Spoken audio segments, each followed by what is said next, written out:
That's right, it's Tangled Talk with Team Awesome, Episode 10, Happiness Is. But guys, before we start, I want to say thank you for bearing with us during this hiatus. As many of you know, last week I had the tragedy of my computer just outright died on me. It was very panic-breeding, but fortunately I got a replacement laptop very quickly. But as soon as I got a replacement laptop, Kelsey was out of town. Sorry. So she was with me. I was with Ellie. Sorry.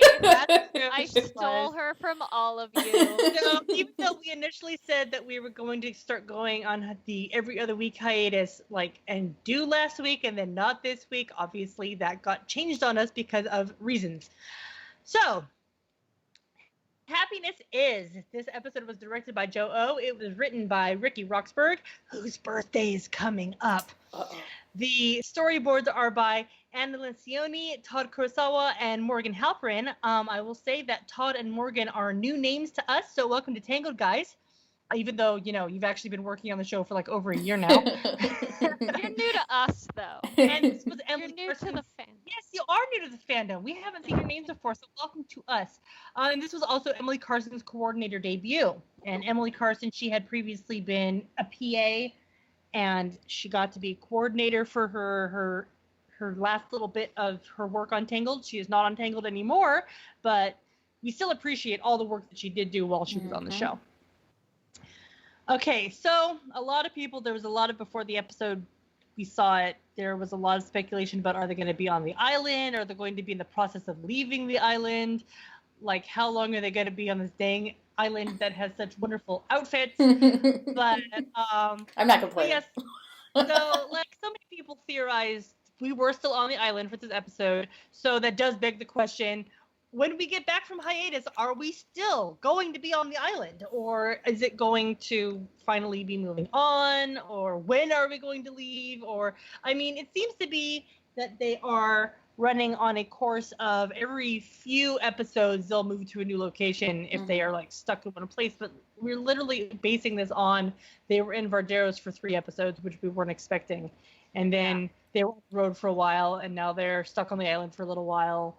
And so, yeah. So we've got no clue. Personally, I hope they're off the island because as much as I love these outfits, I'm ready for them to continue the actual story. Filler's great, but can we have some plot, please? Yes. Yeah. And it was a great episode. For a filler episode, it was a great episode. Don't get me wrong. Mm-hmm. Oh, absolutely. Most of our filler episodes are pretty, fantastic. Yeah. Yeah, absolutely. Yeah.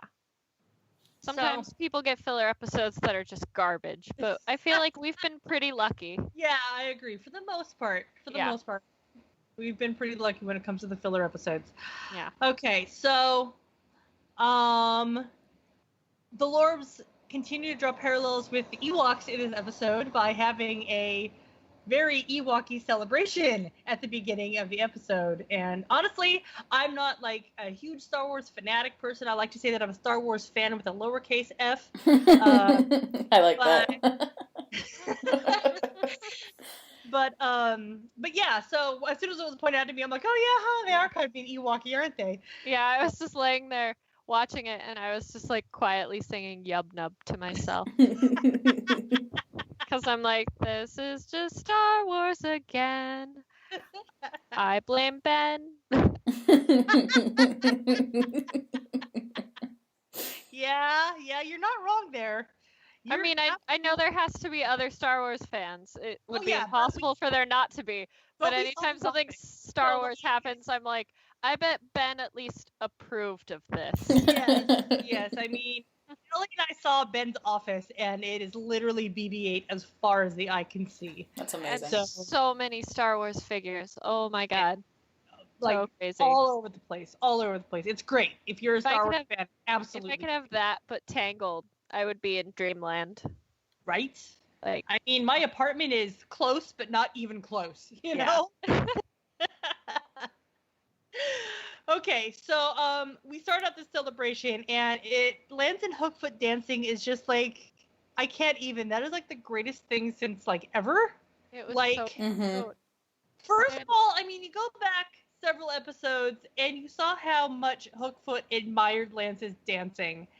And now they're dancing together, and it was so in sync that they deliberately, literally choreographed that nonsense. That was so great. Like, they were being so silly. I loved it. It was fantastic. Like, if I wasn't having all the laptop issues, you'd best believe that would be gift like 15 times for me by now. Because that was just like so amusing. And the faces Lance was making while he was doing his little cha-cha sand shoe thing. God, that was awesome. I loved it.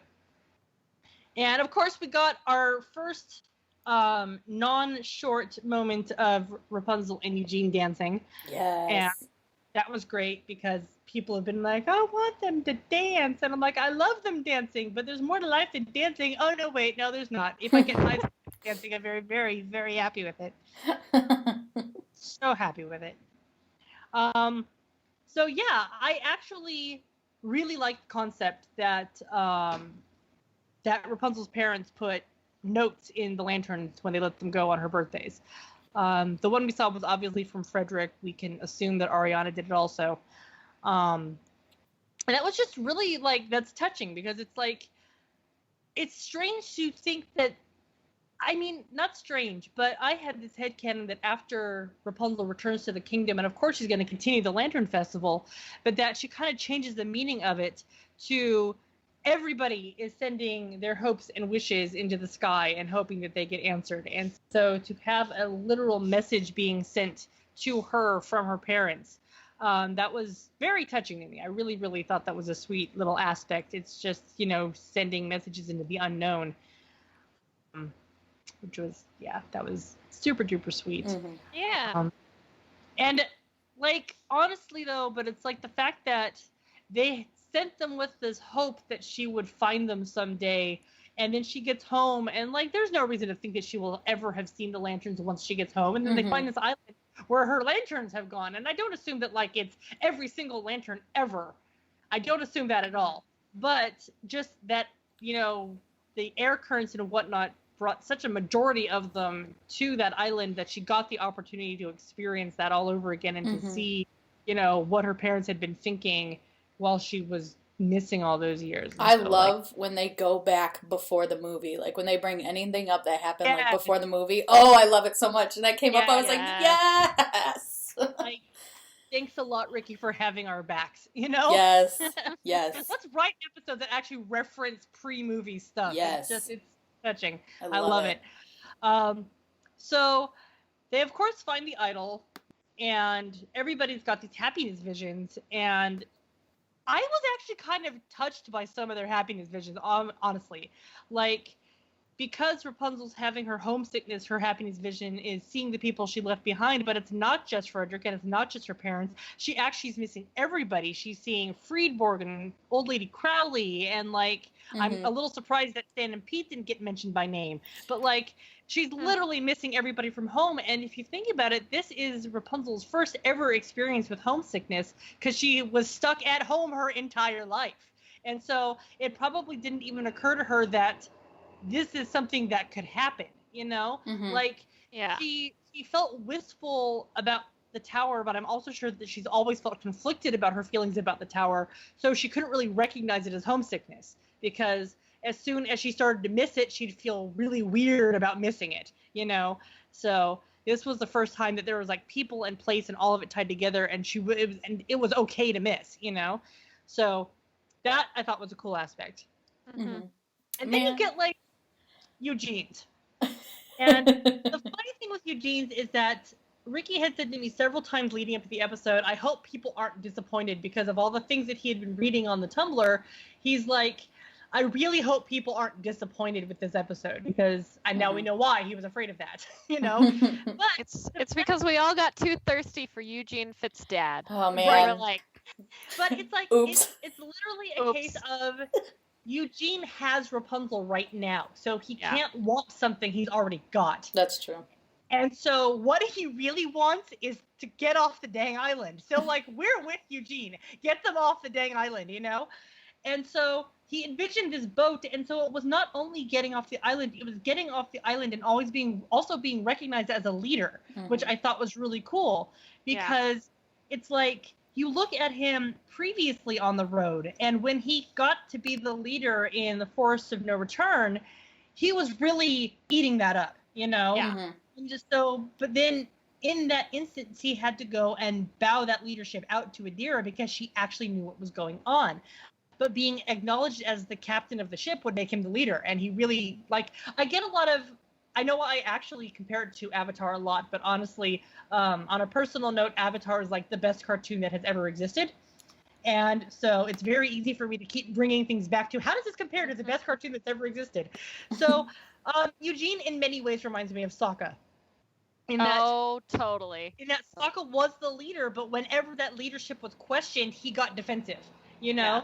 And so in this instance, it's like, no, he's not technically the leader, but as Adira put it, he does hold the group together because he is the right mix of expertise and friendship that, you know, everybody relies on him in some way, shape, or form. Like, I honestly think that Cass and Lance would not be considering each other friends at this point if Eugene wasn't there. You know, so he's that gap bridge and whatnot. And so he likes to be considered the leader. And so having a ship be his ship is, you know, that's what he wants. He wants the leadership. He wants he wants to get off the island. And then also having himself be the figurehead, it was all like everybody's appreciating the beauty that is Eugene Fitzherbert. So I mean, which that's just we already do. Like, have been for years. I sometimes honestly really wish the actual characters, could hear the fans' reactions. Right. Because like Eugene would be just like eating this up. Oh, it would go to his head. Oh my god, Varian would such be a big so head. confused if he found out how many hundreds of thousands of people adore him. He'd be like, what? What? Everybody hates me. What are you talking about? So, I mean, I really wish that these characters were actually aware of how people feel about them. Oh man, that would be hilarious. So that would be fantastic. And so, but then let's move on to like Cassandra's vision. It's like sparring with her dad is this double whammy of she wants his respect and she also just wants to spend quality time with him doing something that they both love. So Cassandra might also be homesick, but as she so often does, she downplays her emotions.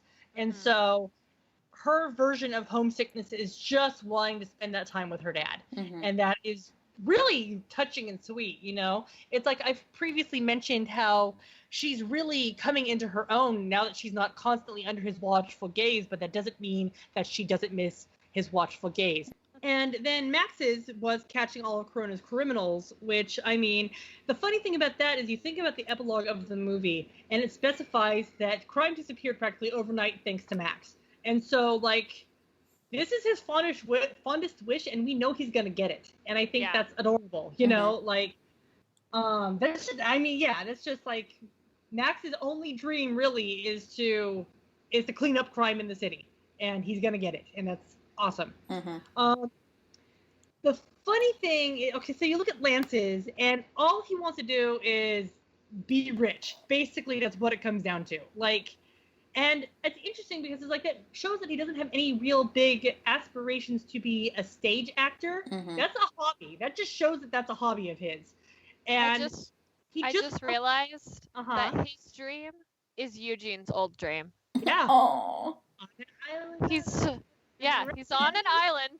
Surrounded by enormous piles of money. Oh my god. And juice. Yeah. The funny thing is, it's like, quote unquote juice, but also possibly like I had this thought that might be like, he called it very sweet and very tasty, and it made me think of nectar, as in nectar of the gods. And doing a nod into Greek mythology, if I remember my Greek mythology correctly, I remember that nectar and ambrosia together is what caused people to live forever and be forever young. But I think it was the ambrosia is the live forever and the nectar is the be forever young part. So basically, if that is ambrosia, if that is nectar, then what he really wants is to not only have all this money, but to have the youth to enjoy it. And I'm like, smart guy, you know? Yeah, I thought he was just getting drunk, honestly. That makes sense, but... Yeah. But honestly, going with the color of it, I think that they were steering us away from that direction. Yeah. But, yeah. So... I think it's adorable that Hookfoot wants Seraphina back that badly that quickly. Like, how cute is that? It's so cute. Like, he's so in love with that mermaid, it's adorable. And he has a full head of hair, which is adorable. I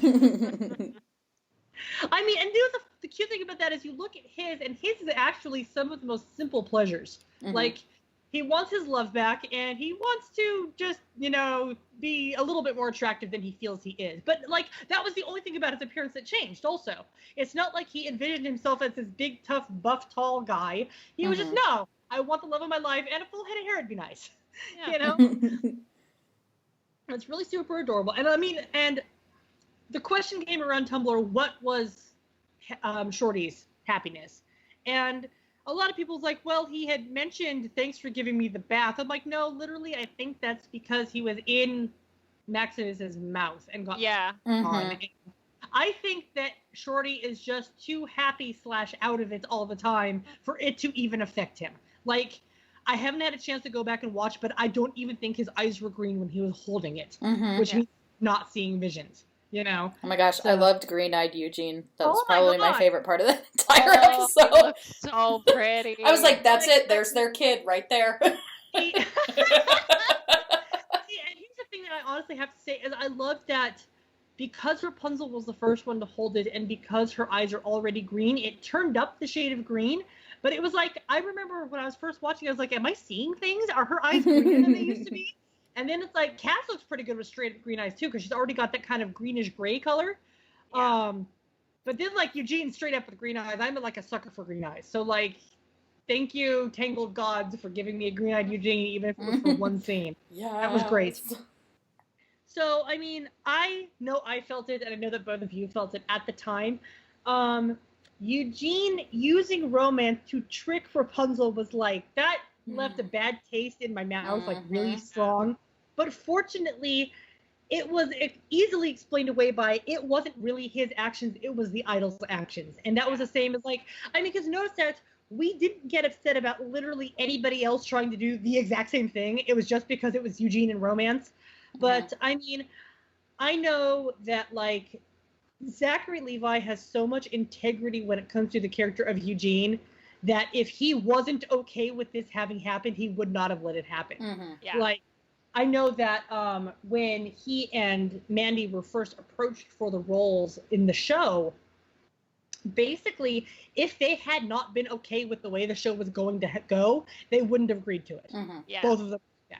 So, like, I can't be upset about something that Zach was okay with, Yeah. It still like, doesn't sit. It's and I got it. I got that they weren't being themselves, but I was like, I don't like that. Well, here's the thing. That's exactly it. It doesn't sit well, and it wasn't supposed to. Yeah. Like we were not supposed to be okay with that, and that was the point. However, I will say that despite that, he's got the blaze now, so we now know. I want to see all the levels, because here's the funny thing is that there is literally a difference between all these different expressions. Like, compare screenshots of them side by side. There is a difference. Like, it's mostly in the eyes and eyebrows. The lips are always duck face. But there's a difference, and that's hysterically funny. But then, Lance going and stealing his plan verbatim to the point of writing ha ha ha on his hand, because he was copying the evil laugh, but then smoldering better than Eugene. I know. Like, I lost my mind. That was so funny. Like, Eugene has this exaggerated duck face, and then Lance has sexy model face. And it's like, yes. I just love how Lance was like Eugene was planning to woo her out, but Lance was also planning to woo Rapunzel. Like, that was my favorite part about it. And Eugene's looking at him like, is that my plan? Oh my god! Like, he's not even mad. He's just like, what the hell? Yeah. That was so amazing. Like, the scuffle right when everybody was trying to get their hands on the idol at the same time was just so great.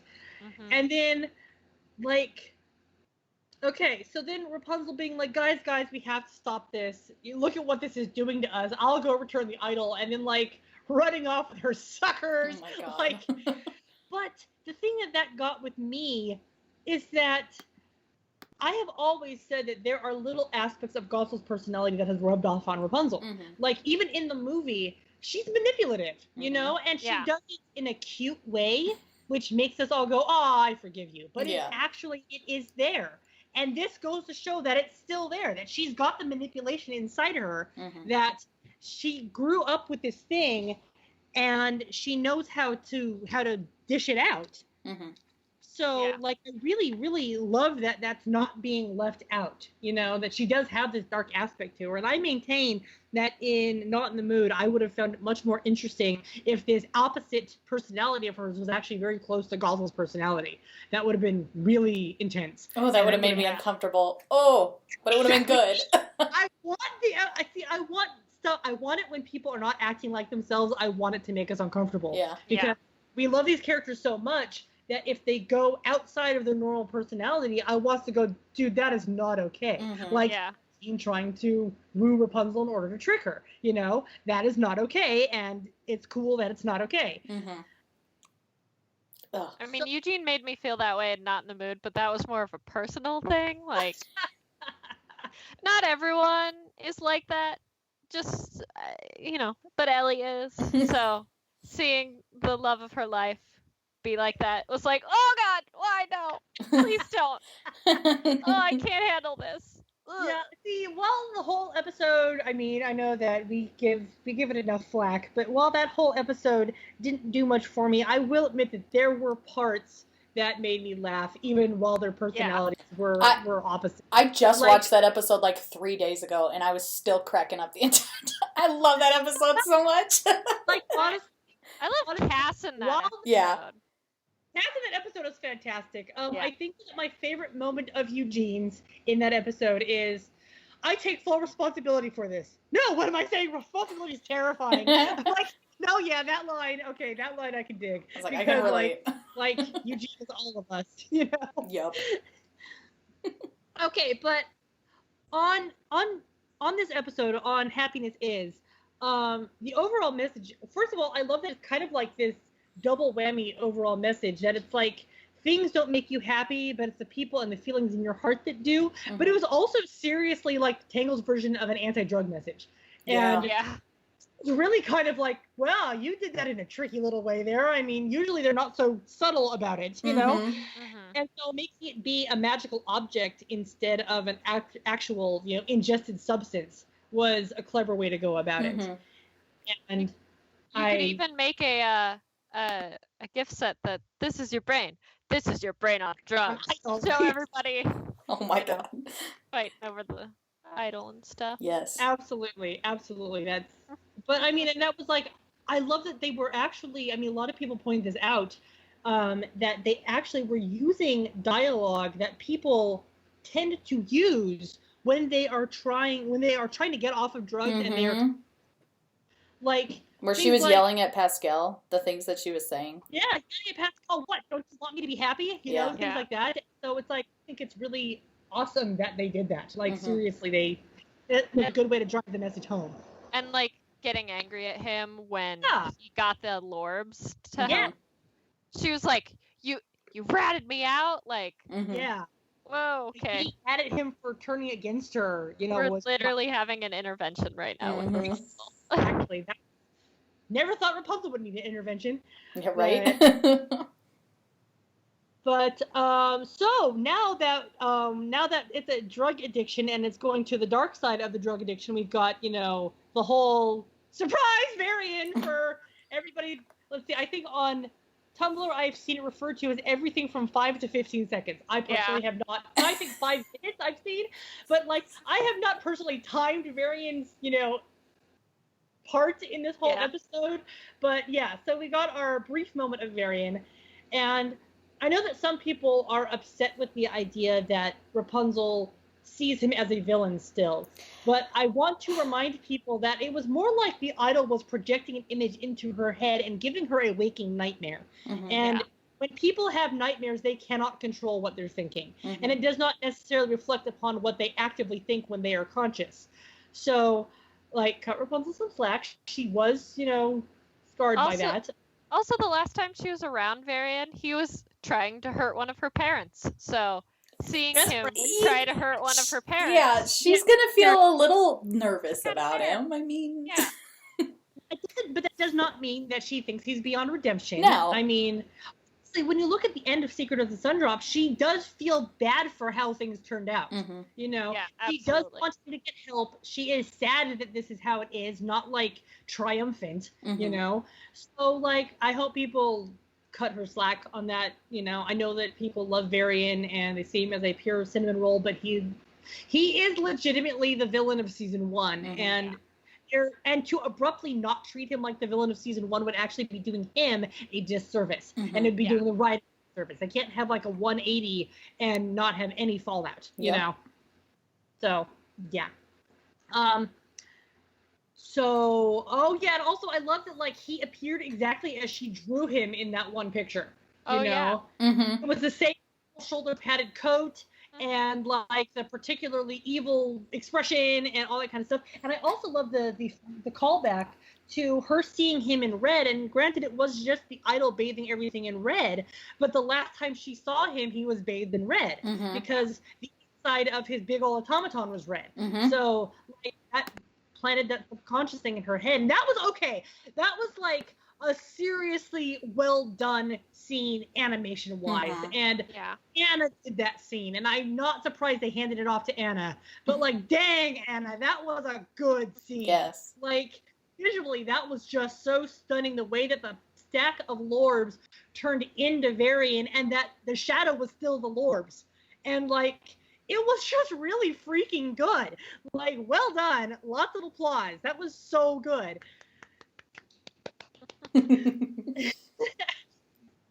So, like, dang.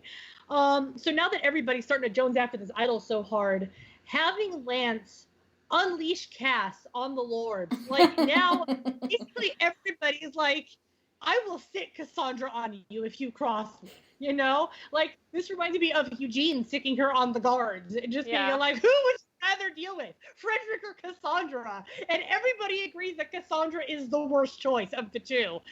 So, like, so even Lance is harnessing that now, and that just goes back to the whole, like, oh, wait, we're friends? Well, if we're friends, I'm going to use this friendship the way it should be used. So that's just, I mean, that was amazing. Like, holy cow. And Pascal actually, like, having a butt-kicking moment, and this was, like, above and beyond him fighting, like, Stallion, because this was not him using his tongue. This was him actually, like, injuring people. It was impressive. Pulling Cass's hair and swinging around in a circle and kicking people down, and like, dang, little lizard.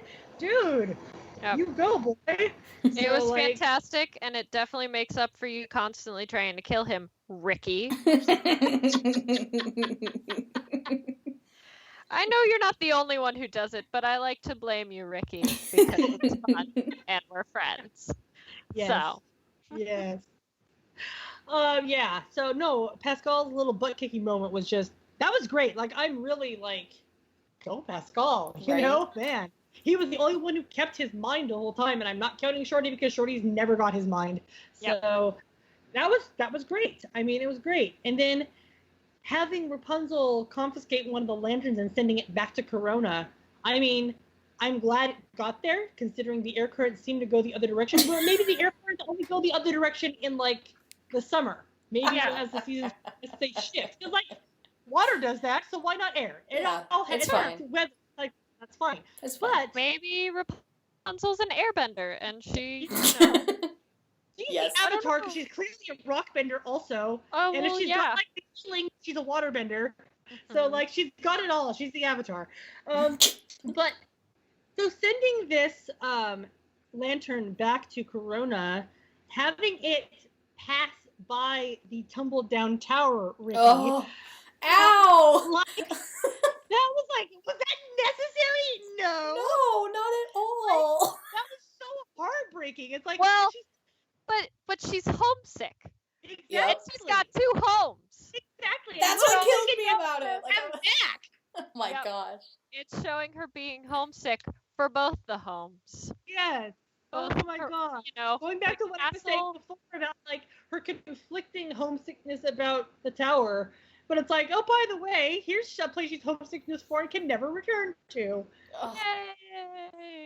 Well, and she's talking about like you can be out and doing things but still get homesick, and then they show the tower, and I'm like, she's out and doing things, but she's still homesick about it. I'm like crying. I was like, right? Damn you, Ricky! Oh my god. Ricky is so good with the heartstring pulling. I love it. So I'm super glad that the message got back to her parents, because I mean, honestly, how delightful is it that they weren't expecting that? And I'm sure that on the road she sends regular letters, but to like get a lantern, it's like, dang, that must have like think about how that must have felt. All those times missing her, and they sent out lanterns hoping she'd come home, and this time she's missing them, so she sends them back a lantern. That's like really, really touching. Dang, man. Mm-hmm. Just what a way to close out that episode, and what a place to leave us, on the hiatus. Yep. So that was a very good closing episode for the hiatus, and I am really looking forward to whatever comes next. And it's only been like just over a week, and it's just like, God, we've got who knows how much longer to go. All we know is September, and I'm hoping any time now that we'll be getting the October schedule. It should be sometime in the next week. Yeah. Yeah. It usually comes out around like the 10th to the 13th or something like that. Yeah. So I'm really not banking on it being back in October though. Here's the thing. I was looking at that season 1, and in season 1, we came back from a big hiatus on October 26th. Mm-hmm. So maybe, if this is if this turns out to be like a 6-week hiatus, I can deal with that. Yeah. Yeah. And so dude, bring it. I mean, that'd be cool. We can really handle any hiatus. Yeah. We waited 5 years. We went all that time getting no Tangled at all, and also thinking we were not getting any Tangled at all. Yeah. So knowing more is coming is awesome. Mm-hmm. Yeah. So we also very unexpectedly got another short. 3 days after Hair Don't, we got another short. So we heard about we were not. Yeah. And guess what, everybody? He also wrote Unicorny. So we got a Ricky 1-2 punch in that little week there. So it was this delightful little surprise. The overall story thrills me because every time they go back to Rapunzel using her intelligence, it always gets me, because she's a smart girl. Mm-hmm. And she's continuing to expand her horizons in her knowledge department. And so she's so clever. And so having her be able to put clues together and figure things out, it's so great to me. But let's not pretend that the greatest moment was Eugene and that mobster voice. Oh my god, it was so good. That was so unexpected, and it so came out of the blue. And it's just criminy, folks. Oh, I just realized that I need to put together my gift set. It is completely done. I just have to post it. I was waiting to see if there was going to be anything else to add to it. Oh yeah. And there was. Yeah. But yeah, so and I'm gonna say it again, that the season 2 shorts are better than the season 1 shorts. Mm-hmm. And I honestly have no idea what exactly it is. It's just everything about them is better. They're better animated. The stories are better stories. The writing is better. The music is better. They're just better. And I'm it's not like I don't like the season 1 shorts, but the season 2 ones are just delightful. Yeah. They're really giving us these great little slice of life things that it wasn't quite reaching far enough in season 1, and in season 2 it's much more satisfying. Mm-hmm. So I really, really love it. Oh, and also dang, Eugene and Lance's little fist bump. How oh my god, that was my favorite part. It was so cute. They're wait, we didn't do it? Oh my god. Oh, yeah. So Yep, as we now know, we are on the hiatus. So please get a blanket and a warm drink from your designated Tangled granny. You will make it through this. We will all make it through this. We made it through the last hiatuses. We can do this, guys. It's not going to be that big a deal. We'll just keep fine. We'll just keep doing things like Arianna Appreciation Month, and that's, by the way, that is like such a great concept, and I'm so glad we're doing that, giving Arianna lots of fan love. And while day one was like this huge hit because it was like the start, and also every week is a different themed week, I like that every day we're getting at least one or two little things coming in. Because Arianna deserves it. She's great and she's wonderful, and I love her, and we all love her. And because literally there would be no story without Arianna. Just straight up, flat out. The mother of the main character is always important. You know? So that's just super duper great. Okay, and also Disney is once again doing the Dream Big Princess movie marathon stuff at theaters. And so September 28th through October 4th, there's going to be Tangled in the theaters. Just so you know, you could literally see that movie on Zachary Levi's birthday. It's the 29th. Levi's birthday is September 29th, so you could go and celebrate his birthday by watching Tangled in the theaters. That's what I did last year. That's how I got my. How I got my 8th viewing. Right. I tried to shoot for 10 last year. I promise I did, but then I got really sick and I had to cancel. I remember that. And just so you guys know, if you're concerned about the audiences you're going to find, last year when I went and saw Tangled in theaters, it was mostly adults. There was like maybe 5 kids, and the rest of it was adults. Yeah. I had an empty theater last time, so I'm hoping for that, because I will just make jokes the entire time. Yeah. I know I had at least 2 kids in my showing, and they were so cute. They kept making adorable commentary, and I was like, oh. Because, like, the nice thing about seeing it with, you know, little kids is they usually say cute stuff. And I've also seen that movie 500 plus times, so I'm not going to be like, shh, be quiet. I'm trying to watch the movie. It's like, no, I'm here to enjoy it with other people on the big screen, because you know. And that about wraps it up for this episode. Again, I know we keep saying it over and over, but we are on hiatus. We're going to be going every other week. Keep pouring in the suggestions. We have seen all the ones you've given us so far, and we will be going over some of those. A lot of it's probably going to end up being like older episodes that we have not done because, you know, we weren't doing a podcast yet, but it's episodes that we all really, really love. So stay tuned for that kind of stuff. And we will catch you guys next time. Thanks for listening. Bye. Bye.